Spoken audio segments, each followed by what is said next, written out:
Hello! I am Rachel from 7 and All, and today let's do a Q&A.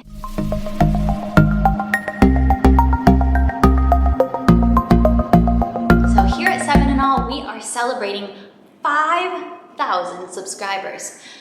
Thank you so much, guys. Thank you for taking the time to click the subscribe button, for taking the time to watch my videos, share my videos, comment on my videos. I love having conversations with you guys in the comments, so definitely leave those comments. Those make my day. But thank you guys for 5K. It's been kind of crazy to be just consistently making homeschool videos for the past couple of years, but I have honestly loved it. Because you know, in real life, there's not all that many people that you can just totally nerd out over homeschool and homeschool curriculum with, but you guys, you are my people from a distance, but we can still do it this way. I love that technology allows us to do that. So to celebrate 5K, I asked you guys for questions, so we can have a Q&A. You guys can get to know me a little bit better. The questions I got were kind of a mix between questions to get to know me, my philosophy and ideas on some things, or some things about my life, but then there were also just kind of specific practical homeschool questions.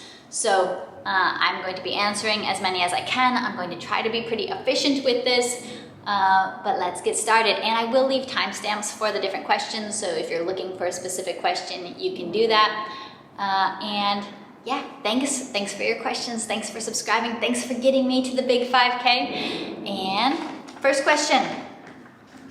First question is seems simple, but it's a little bit complicated. Where is home for you? And that is a tricky question for internationals, for TCKs, or third culture kids to answer. So I'll try to answer it pretty simply. Where is home for me? I was born in Michigan. I've lived in three different states in the United States. I've also lived in China, and my husband and I currently live in Southeast Asia. And we've lived here for about 7.5 years. So, you know, easy, simple, right? Because I grew up, part of my growing up years were overseas. I consider myself a TCK, or a third culture kid. I was raised in a culture that was different from the culture that belongs to my parents. That's what that term means. For TCKs, they can have a little bit of trouble identifying home. So we have different definitions that we kind of argue over in our family. My husband argues that home is where your parents are. So he says Texas is his home because that's where his parents are. Although he did not grow up in Texas, and in fact hardly ever lived in Texas.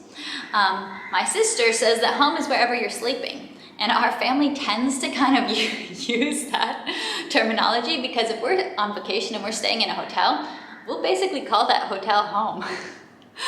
So we've had many transitional stages in our lives where we're living in our grandparents' basement or different times like that, and wherever you're sleeping, that's pretty much home. So to me, kind of home is wherever I'm living at the moment. Michigan does have a very special place in my heart, but pretty much everywhere I've lived has had a special role in my heart, and it has shaped me. I wouldn't be who I am without the influences of my many homes. So my heart is left in a couple different places. Okay, what do you miss most about the US when you're at home in Southeast Asia? And what do you miss about your home in Southeast Asia when you're in the US? So two sides to the question. So first, what do I miss about the US most when I'm here? I miss shopping, specifically thrift store shopping, or even general shopping. Like the fact that you can think of something like, I want luggage straps, or zip ties, or brass paper tacks. You can think of something and then you can find it so easily, either in a store or on Amazon. It's so easy to find something. Also, thrift stores are amazing because you can go to a thrift store and you can get like nice quality shorts or shirt for your kids for like $1 or like 59 cents. I saw some thrift stores that were like that. Or shoes, or water shoes, or books. Thrift stores are amazing.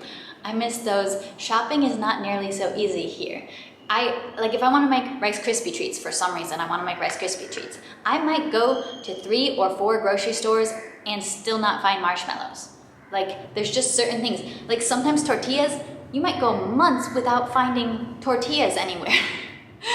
So I miss shopping in America, just the ease of it and also the affordability of so many things. Like toys and books are much more affordable there. And I like books. What do I miss about my home when I'm in the US? I would say I literally miss my home. I miss having my own place where I am the lady of the house, where I can kind of make the rules. I miss being able to have people over, friends over to my own home. I miss my community. So I miss the homeness of it, because at this point, we've been gone from America so long, we're always kind of foreign and we're always just temporary visitors staying with family and so on. Next question, what is your favorite version of the Bible?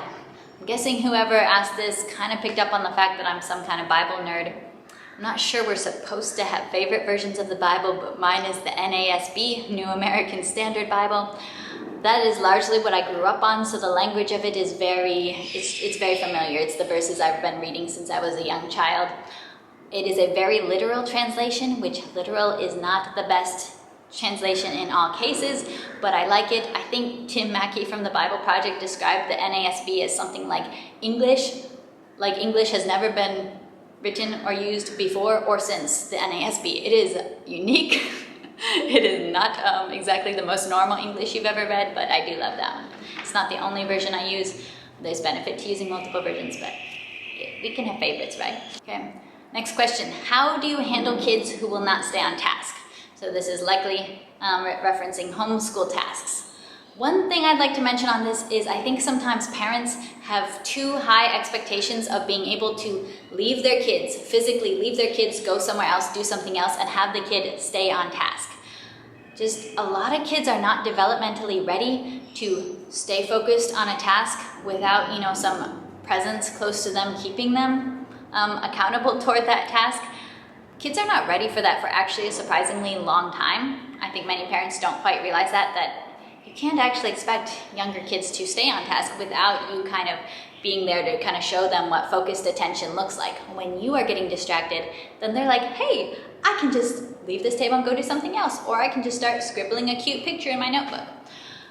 Now, as kids age, they should grow in their ability to stay focused on a task even without you kind of being present or redirecting their attention back to the task. It should be something that grows with time. If your child is older and still not able to stay on task, that is something I would really work on from smaller to larger increments. And I would talk. I think we need to have a lot of conversations with kids about values. The value of responsibility, the value of follow through. When you've been given something to do, that's not the time to decide, I want to think about something else and do something totally different right now. No, even if that other thing is a good thing to do, that's not the task you were given to do right now. So that's not the appropriate time to be doing it. So I would be having those conversations about the values behind what are they doing, the value behind staying on task, the deeper level underneath just the outward thing of staying on task. I would have those conversations and I would just really keep reinforcing that value, training that skill until that skill was achieved at an age-appropriate level. How do you manage homeschool with multiple ages?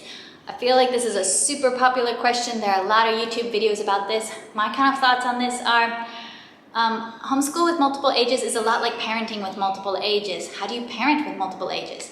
The fact is that in most cases of parenting, you're not parenting 2 or 3 or 4 or 5 kids that all have the exact same level of neediness at the exact same time.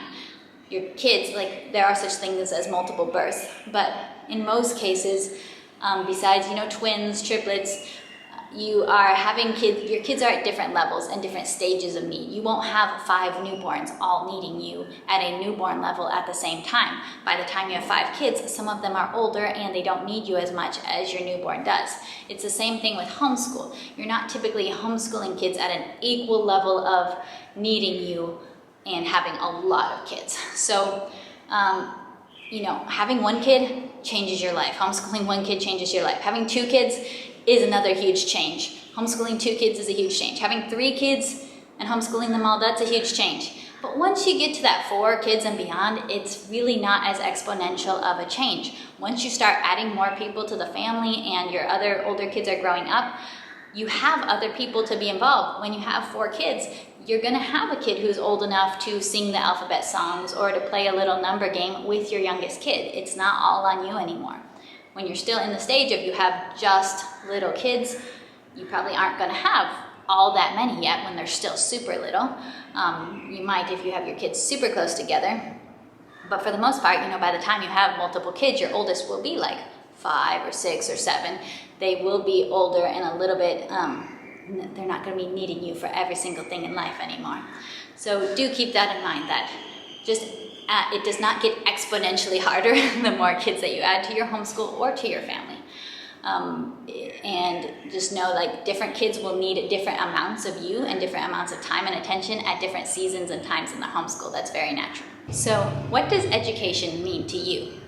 I'm not going to answer this question with what I think the purpose of education is for educational systems around the world. That's beyond the scope of this video. I will answer with what it means for me, how that belief informs the way I homeschool. So I believe that our bodies and our minds are a gift from God, and we were created to use them. We were created to use them with purpose. Not to waste them, not to let them sit around and rot. We will not live in this world forever, and we were meant to use what we've been given. And I think education is one of the ways that we seek to use our bodies and our minds to the fullest extent. I am a big fan of functional skills. I'm a big fan of life skills. But to me, education is not merely about just life skills and functional skills, but about a feast of rich ideas for our minds to taste and for us to dive into. The thought of an ambitious or excellent education is very exciting to me and is something I pursue. And it's not because I'm thinking, oh, I want my children to get super high paying and high powered jobs where they will be super successful. To me, that's not even the big goal of education. It's just because it's there, because we were given minds, we were given them to be used. Why would we not want to experience and learn about the world around us? Why would we not want to challenge our minds with interesting ideas and to find that thrill? Like, God created us to work and to learn, and that this is part of just living the life we were created to live, is educating and educating richly. So to me, education and ambitious education is worth it, even without any thought of financial reward or financial benefits and career success necessarily. It's just something that seems to me very well worth doing. Okay, I got a question about how to cope with burnout when the work involved in being a homeschooler and a housewife and housework and life seems too much. I think that is a good question. I don't think that's a question I can answer here. I'm going to be writing a video specifically for that, for coping with burnout as a homeschool mom. So be on the lookout for that one. Not ignoring you, just not going to cover it in this video. I was asked a question if I've used Apologia Science for the higher levels, the high school levels, and if I've used the notebooks for students that go with them. I have used Apologia Science, but what I used back in school and what my siblings have used ever since then were just the older editions by J.L. Weil. They did not yet have the newer high school Apologia books that have the student notebooks that go with them, so I can't speak to those. And I don't know that I will use Apologia with my kids when they get older. We will see what's available at that time. But yeah, so that's my basic answer to that. I also got asked a question about how to teach note-taking skills. Note-taking skills are very important, but let's remember that note-taking skills do not start with teaching note-taking skills. Note-taking skills begin earlier with summary skills. If your kids can summarize well, if they can pick out main ideas, they will be able to take notes. Summary skills begin with narration skills. When you read a story to your children, are they able to tell back the story to you? When they tell the story back to you, are they focusing on random, non-essential details, or are they focusing on the core of the story, the overarching story arc? So what I would say is, if you want to teach note-taking skills, begin with basic narration skills, which you can start in preschool. Begin with very basic narration skills. Build up to strong summary skills. If you've got those foundational skills, note-taking will be zero problem at all. Okay, this was a fun question. This will tell you something about me. If you were not a housewife, homeschool mom, what would be your top 3 alternate professions? So top 1 would probably be professor. I definitely considered going on for postgraduate work, thinking of being a professor maybe in a linguistics field. That's something that definitely seems fascinating to me. I love education, I love research, I love writing, I love languages. That would have been a fun life path. I'm very content with my own life path, and I do want to say I've always wanted to be a writer since I was a kid, and I'm a housewife, I'm a homeschooler, I also am a writer, and I've had various jobs working as a writer, and I now write my own homeschool curriculum for my small family business, Where'd You Learn That? So I do get to do writing in my real life, so I'm not listing that in my alternate dream careers because that's part of my real life, real career. So first one, professor. In my dream alternate reality careers. Second alternate profession was I was very drawn to acting as a kid. I did acting competitions, public speaking competitions. I love the stage, I love public speaking. I loved it. I loved drama and theater. You probably cannot tell by the way that I put my face on YouTube and make YouTube videos every week. Probably can't tell that at all, right? I loved it. I did drama in college and in high school. So much fun. I'd go back and do theater in a heartbeat. But I kind of also knew with myself, there's too much questionable morality for me in the theater world. And there's too much rejection. I'm not that good. I'm not that tough and that thick-skinned, and I don't want to live in the places where you would have to live to really pursue that as a career. So that's not a career I pursued. If you are just like happening to want to star someone like me in a stage show or a movie, go ahead and invite me to do that. It's always been something I really love, but yeah, not a realistic career probably. And the third alternate profession, I've mentioned this before, would be being a writer, but not just the kind of writer I am, the kind of writer that is cantankerous and is a hermit that lives in a cabin in the woods and never has to see people, and they just have an agent that they send their manuscripts into, and they just like write in their cabin in the woods in their bathrobe and their cozy slippers. That kind of writer. So those are my top 3 alternate professions. They probably do say a lot about my personality. Okay, what is a book suggestion for a homeschool mom read? I have a good one here. I don't typically read a whole lot of homeschool mom books, but I read one this year. It's called A Place to Belong, and it is by Amber from Heritage Mom Blog on Instagram. I'll try to put a picture of it here. I read the digital ebook version, so I don't have the physical book to show you. Excellent. I don't find a whole lot of homeschool mom books relatable. This one I found very relatable as a mom of bicultural kids being raised in a third culture. It's talking about building your family as a place to belong for your kids and the importance of belonging and of identity and building identity within your family with really practical tips. It was a great read. I enjoyed it. I do recommend it. Okay, another book question. From one book lover to another, is there any book that stands out as one you've reread the most in your life? And this is kind of a hard one. I do like to reread books the most. I'm not entirely sure, but probably the Anne of Green Gables series in general, I have reread many times because that was one of the first novels I ever read, maybe when I was 7 years old. I've read the entire series. My actual favorite books are some of the later ones in the series, which I know is an unusual opinion, but the books when Anne is all grown up and it's more focused on her kids. I love some of those stories. I think Montgomery was an incredible character writer. I've read many of her other books. She really shines with creating characters, and I enjoy those. I've reread those. Those are comfort reads to me. Really love those. Another book question was, who is your favorite author?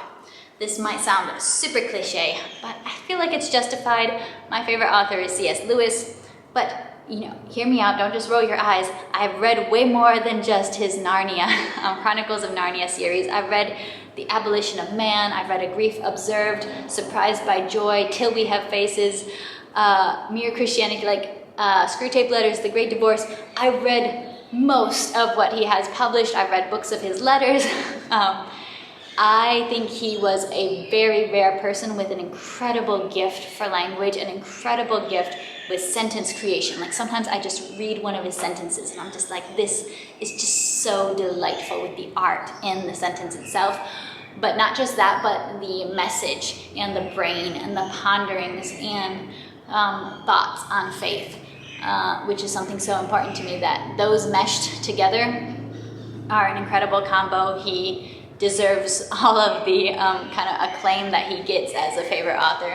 I really, really appreciate his work, and probably in general, he's definitely the author I've reread the most. Most of those books I have read, 3, 4, 5 times, for some of these, and have really, really treasured his work over the years.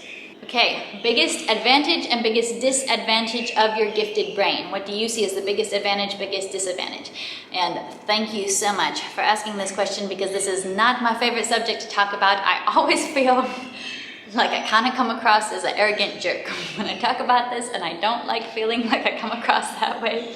But okay, biggest advantage I would see is I feel like I'm pretty confident that I can learn absolutely anything I want to with very little effort. And that is a very practical advantage in life, that anything I want to or need to learn, I can learn. And I don't have to feel like it's going to be a challenge or it's going to be a struggle. Any new skill, any new information has always come very easily to me to learn. Easily, like some things are a little harder than others and certain areas are harder than others.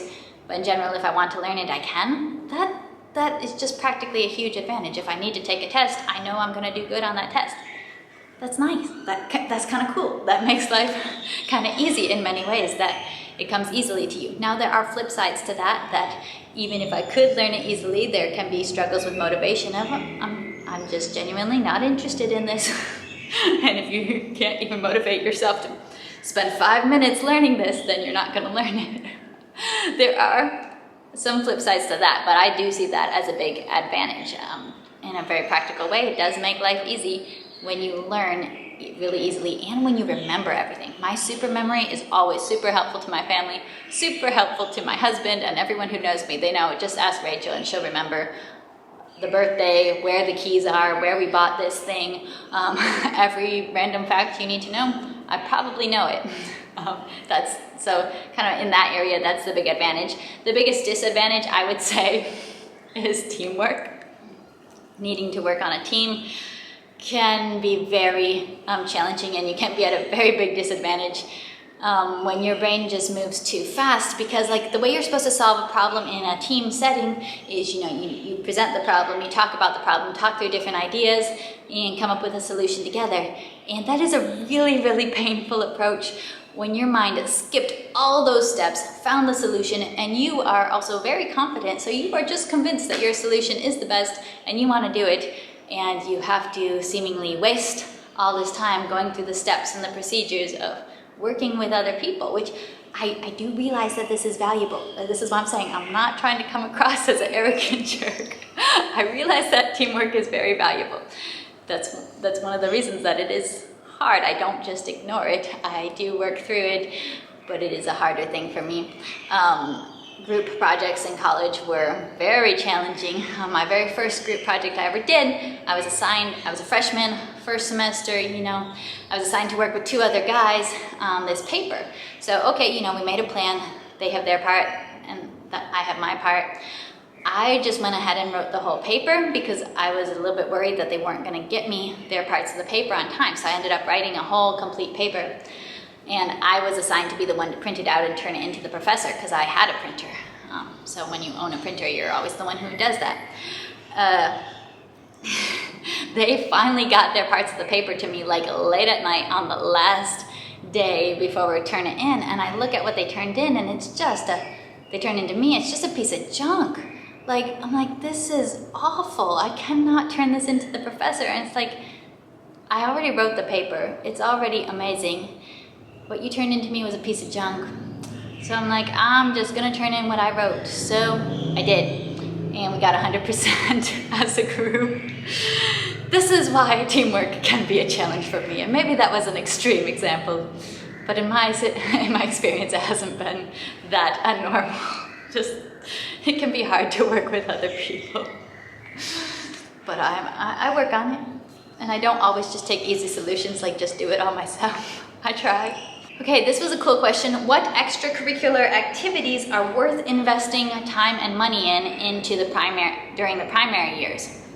And I really think you hit it on the target. Things that limit our ability to do extracurricular activities are indeed time, and they are money. a lot of people think about the money, not everyone remembers time, but time is super important. We cannot be going in every single direction with all of our kids all the time. So those are limiting factors. What I encourage you is to think about your personal priorities as a family when choosing extracurricular activities, because different families have different cultures and different kids have different really specific interests and strengths. So the most valuable activities are not going to be the same for every family. Our family, the family I grew up in, we culturally have some really strong values that we really prioritized faith-related activities. That was a big influence in our choice. So we're most likely to choose like youth group is going to be a really big priority, that we're going to make sure the kids can go to youth group. And also service-related activities. We weren't so interested in activities where the kids are getting to learn something and getting to take away something, but where kids can use their skills to help others. We live in a community, and most communities have a lot of needs, and we have the ability to meet those needs. So those were really big priorities when I was growing up. Those are still probably my top key priorities. I don't come from a super musical family. I'm not super musical. I would be open to, investing in a music extracurricular activity if my child, had a certain interest and a certain seeming knack and talent for it, but it's not something like that is personally like, oh, it's super, super important to me that they become really good at music. So, for example, I am not an athletic person in the slightest, never have been, have zero interest in sports, but I'm raising 2 boys, and my husband is a really talented athlete in basically every sport. He coaches sports, he competed in sports growing up, so it's possible that we might end up having our kids in some kind of athletic activities as they grow. We will see what their individual interests are. But I think family cultures do shape what we do and what we choose for extracurriculars.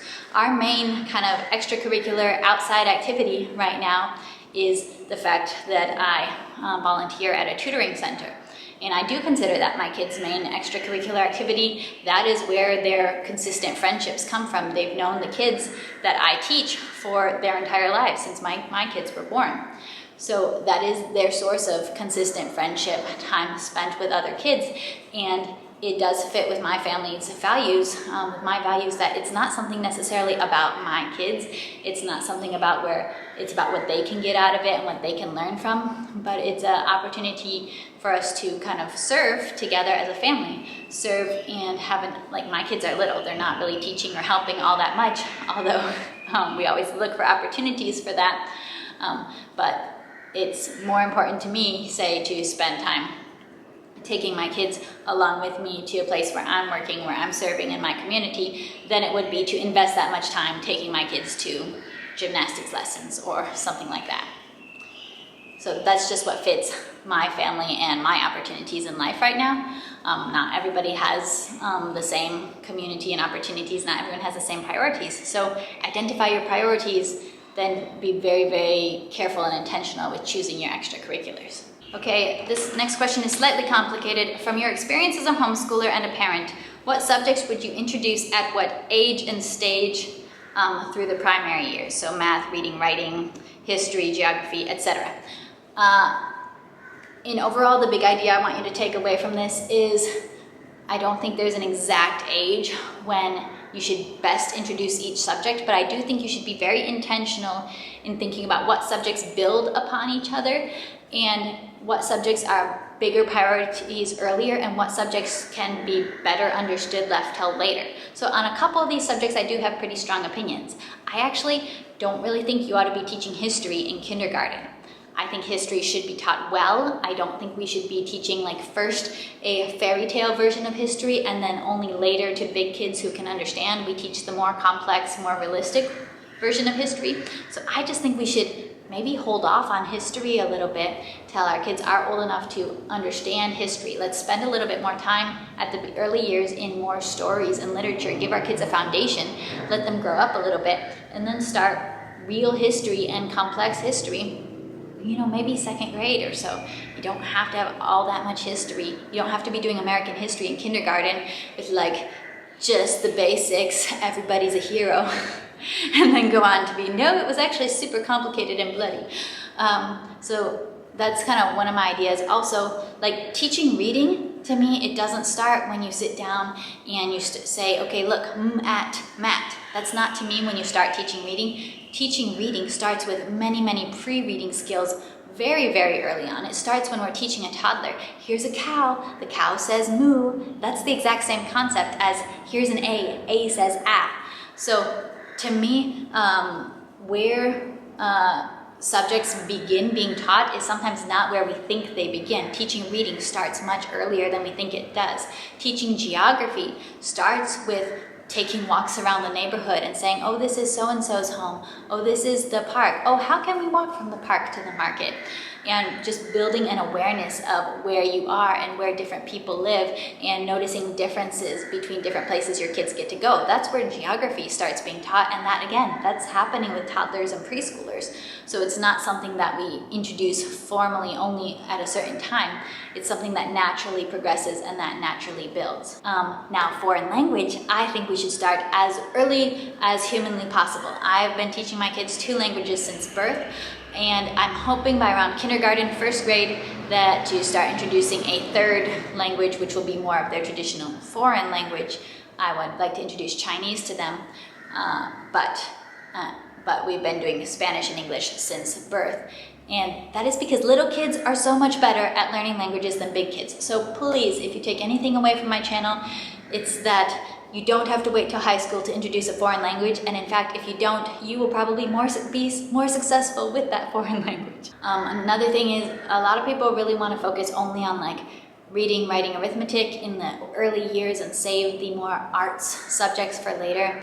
I personally really love the arts subjects, the humanities as it were, and I think they should be incorporated all the time throughout. I don't think that school should ever just be sitting down and doing math and sitting down and doing reading. I think that school should be sitting on the couch and reading stories and reading poems and jumping around the living room singing songs. I think that that is school and should always be part of school. So it's not like, oh, we focus on these core subjects so that we can enjoy the humanities, but humanities should be part of it all throughout. So those are just some of my main opinions on that question and idea. This question is really cool. Did you ever struggle with finding your own voice or style in homeschooling? Or did you feel beholden to emulating the homeschool of your mom? So this is a question, this was from a 2nd-generation homeschooler who knows that I'm also a 2nd-generation homeschooler. And I think most 2nd-geners can probably understand it. Yeah, if you do anything different from the way your mom did it in homeschooling, it almost feels like, oh no, I'm saying that mom didn't do a good job. But realize, I don't think that mom thinks that. Mom knows, and I know, that homeschool looks very different now than it did then. The number of resources that we have is so much wider. The internet exists, okay? When I was being homeschooled as a little kid, there was no internet. There was no YouTube. So the world is a very different place, and I don't feel that I have to homeschool exactly the way my mom did. There have been times when my mom has told me, hey, you ought to do this, and I'm like, I think I'm not gonna do that. And then later I realized, oh no, she was definitely right. She told me to start Matthew C. Primer with my son at the beginning of the year. She told me he was ready, and I was like, no. You know, everyone says, hold off, don't start it too early. He was not even 4 years old yet. Then when I finally did start Matthew C. Primer with him, I looked through and I'm like, yeah, he can fly through the first half of this book. He already knows everything, which, yeah, you don't wanna push your kid too early, but it's also kind of a waste if, okay, we're ready to start the curriculum and your child already knows half of the year worth of curriculum. That's kind of a waste too. So I very much respect my mom. I do emulate her. I do learn a lot from her. I also do my own thing. I'm choosing some different curriculums that didn't exist. I'm choosing some different styles. I'm doing bilingual homeschooling, which I've never seen done before. So I am doing my own thing. My mom is very supportive of it. So I think as a 2nd-gen homeschooler, you are finding that balance between, learning from your mom's, your parents' example, but also kind of finding your own way, being your own type of homeschooler and homeschooling the kids that you have. Because you're not homeschooling your mom's kids, you're homeschooling your kids, and they are different. And I think the last question I will get to for today is, have you done any field trips where you live, or are there any field trips you want to do? Now, we must remember the past 2 years have basically been pandemic life, and there were months when we weren't even allowed to leave our apartment, pretty much. So we've not, with my actual children, I've not done much field trips with them per se. Now that things have opened up, we do our smaller weekly outings to the beach, to the park, and so on. There are a couple of really interesting places I've been to in the past that I do want to take them when they're older. There is a sea turtle conservation center, and there's a place that if you set it up, it's a little bit complicated, but if you set up, you can even be a part of watching baby sea turtle releases, which that is super amazing and fantastic. I got to be a part of one many years ago now, but that's very memorable. That would be cool to do. There is a very sobering field trip that I'd like to do when they're older, which is going to a military encampment / prison that was where prisoners of war were held during World War II. That would be, I've been there, it's a heavy place, a very heavy place to visit. I grew up in a family that traveled a lot. We've been on many types of field trips. We don't usually call them field trips, we call them vacations or outings or so on. But I feel like there's just so much to learn from the whole world around you. Those are two that really stand out to me that I do want to take my kids to when they're older, and when that's a little more possible. But in general, you know, we love to go on adventures. We love exploring whenever possible. I love to take my kids hiking. So sometimes I feel like there's not that much variety where we live, because, you know, it's the same climate all year round. Same climate, you know, not so much variety in nature, or there's not like big aquariums or super amazing museums, but there's always interesting things to do. So that is my Q&A. I don't think I quite got to all the questions, but this is pretty long already, so hopefully you got the gist of it, got to know me a little better, got some of your questions answered. And thanks so much for watching. Please do continue to watch, continue to share my videos. I hope I will have some really fun homeschool content for you as this new homeschool year goes by, and that we can continue to seek and find joyful, delightful homeschool together. All right, I'll be seeing you. Bye.